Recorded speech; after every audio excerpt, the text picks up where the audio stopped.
Nuevas restricciones migratorias en Estados Unidos. El presidente Joe Biden firmó una orden ejecutiva que supondría el cierre de la frontera con México si los cruces irregulares de personas superan los 2.500 diarios durante una semana. La ONU se mostró preocupada por la medida que entraría en vigor a la medianoche. Sin tregua, uno de los mediadores, Qatar, reprochó hoy declaraciones contradictorias en el gobierno de Israel respecto a un plan para un eventual acuerdo presentado por Estados Unidos. El alto el fuego no llega, mientras las agencias alertan de hambruna inminente en el enclave. Primer debate en Reino Unido de cara a las elecciones generales del 4 de julio. El primer ministro Rishi Sunak y el líder laborista Keir Starmer discutieron sobre cómo impulsar la economía. A pocas semanas de los comicios hablaron del costo de la vida, las listas de espera en servicios de salud pública y también sobre la migración. Bienvenidos a esta nueva edición de noticias aquí en France 24 en español. Les saluda Jorge Hurtado. En plena campaña electoral, el presidente de Estados Unidos, Joe Biden, emitió una orden ejecutiva para detener el flujo de migrantes que llegan por la frontera con México. Esta le permitiría a las autoridades estadounidenses detener a quienes cruzan de manera irregular y les negarían el asilo. Además, cerrarían la frontera cuando los migrantes superen los 2.500 en un solo día. Muchos critican la medida como una política similar a las que usó el expresidente Donald Trump. Gabriel Colchen tiene los detalles.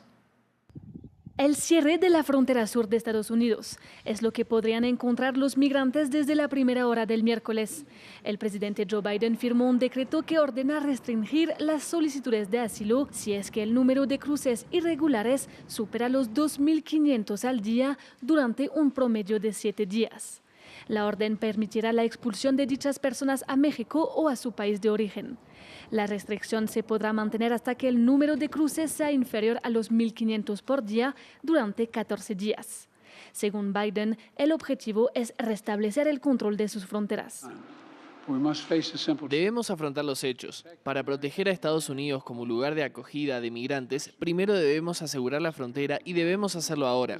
Esta prohibición se mantendrá hasta que el número de personas que intentan entrar ilegalmente se reduzca a un nivel que nuestro sistema pueda gestionar con eficacia. En los últimos días ya se ha superado este nivel límite de arrestos. De hecho, en todo el mes de mayo, el cruce irregular medio diario alcanzó los 3.800. Para los migrantes que transitan por México a la espera de entrar a Estados Unidos, la noticia deja aún más incertidumbres sobre su futuro. Es injusto porque como nosotros vamos a saber si ya está el tope, el límite. Ellos pueden decir siempre que ya rebasaron los 2.500 y entonces todo para atrás y todo para atrás. Eso es como que una trampa. Joe Biden prometió que las normas no se aplicarán a los menores no acompañados ni a los que pueden comprobar que han sido torturados o perseguidos en su país de origen. Sin embargo, la decisión del presidente estadounidense fue comparada con las medidas aplicadas durante el mandato de Donald Trump. La ONU dijo estar muy preocupada por el endurecimiento de la política migratoria en Estados Unidos. En el plano internacional, Eslovenia se convirtió en el más reciente de los países europeos en reconocer el Estado de Palestina. La medida fue ratificada por el Parlamento con 52 votos a favor. El resto de los 38 legisladores no estuvieron presentes durante la votación. De esta manera, este país sigue los pasos de España, Irlanda y Noruega, que tomaron esta misma decisión a finales de mayo. Una medida que recibió la condena de Israel, que advirtió que habría consecuencias. En noticias de la guerra en Gaza, hay poca claridad sobre la propuesta de tregua anunciada la semana pasada por el presidente de Estados Unidos, Joe Biden. Hoy se pronunciaron funcionarios de Estados Unidos y de Hamas, dejando claras sus intenciones frente a este acuerdo. El informe es de Hugo Caro y Andrés Treviño. Sin una postura clara sobre un cese al fuego en la franja de Gaza, continúan las presiones internacionales y los esfuerzos diplomáticos para una tregua entre Israel y Hamas. Al respecto, Hamas aseguró este martes que no llegará a un acuerdo sin un cese al fuego permanente. Está claro que esta respuesta israelí no confirma un alto el fuego permanente ni una retirada completa de las fuerzas de ocupación de la Franja de Gaza. Esto no es coherente con la posición de la que habló el presidente estadounidense Biden en su discurso sobre un alto el fuego permanente y una retirada integral, lo cual expresamos positivamente cuando habló de ello.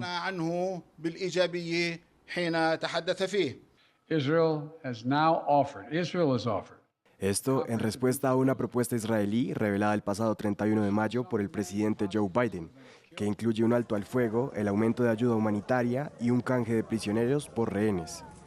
Estados Unidos insistió este martes en la necesidad de que este acuerdo se apruebe lo antes posible.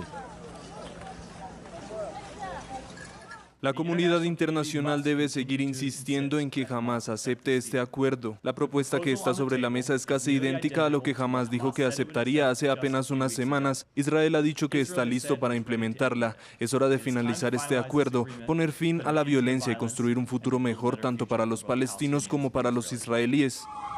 Delegaciones de Egipto, Qatar y Estados Unidos se reunirán este miércoles en Doha en un intento por reactivar las negociaciones para una eventual tregua.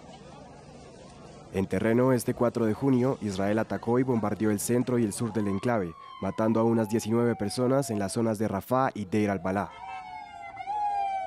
Un llamado para terminar la guerra en Gaza. Así se lo dijo el presidente francés Emmanuel Macron al primer ministro Benjamin Netanyahu en la conversación que sostuvieron por teléfono. París afirmó a través de un comunicado que Macron reiteró la solidaridad del pueblo francés con Israel y le dio las condolencias al premier por los 4 rehenes muertos a manos de Hamás. Pero también insistió en la importancia de lograr un cese al fuego en el enclave palestino y le pidió que permita de nuevo la transferencia de dinero a la autoridad palestina, insistiendo en que confía en una solución de 2 estados.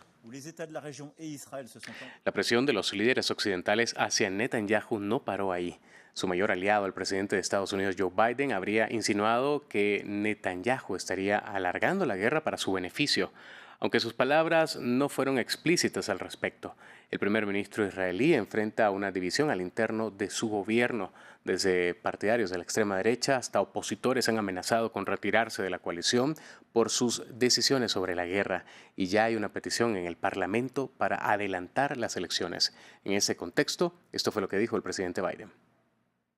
Algunos en Israel han sugerido que Netanyahu está prolongando la guerra por su propia autopreservación política. ¿Cree usted eso? No voy a hacer comentarios al respecto. Hay muchas razones para que la gente llegue a esa conclusión y yo citaría lo siguiente. Antes de que empezara la guerra estaba recibiendo una represalia de los militares israelíes por querer cambiar la constitución y cambiar el tribunal. Es un debate interno que no parece tener consecuencias y es difícil decir si cambiará su posición o no, pero esto no ha sido de ayuda. En Georgia, el partido gobernante presentó un proyecto de ley que restringe los derechos de la comunidad LGBTQ. Las propuestas son similares a las leyes promulgadas en Rusia. Si se aprueba el proyecto de ley, prohibiría los matrimonios entre personas del mismo sexo, el cambio de género en los documentos oficiales, así como la adopción de parejas del mismo sexo. El primer ministro Rishi Sunak y su rival laborista Keir Starmer debatieron sobre cómo impulsar la economía del Reino Unido en el primer encuentro de cara a las elecciones del próximo 4 de julio. Tanto Sunak, un conservador, como Starmer, una contraparte laborista, sostuvieron sus compromisos de campaña. Ambos líderes debatieron sobre el costo de la vida, el aumento de las listas de espera para el servicio de salud pública y también la migración. Por supuesto, vamos a abordar el cambio climático y llegar a 0 emisiones netas. Esta elección se trata de cómo lo hacemos, y no creo que el pueblo británico deba resolver un problema global por sí solo, razón por la cual también estoy dando prioridad a la seguridad energética de nuestro país y a sus facturas. Vamos a aumentar los impuestos específicos y hemos sido muy claros cuáles son. Ya nos hemos ocupado de la reducción de impuestos a las escuelas privadas. Queremos acabar por completo con el estatus de no domiciliado. Creo que los superricos deberían pagar sus impuestos. Quiero deshacerme de las lagunas en materia de equidad que nuevamente existen para los superricos. Ya no es futuro, es una realidad. Hacemos un resumen del impacto de los fenómenos climáticos extremos en todo el mundo.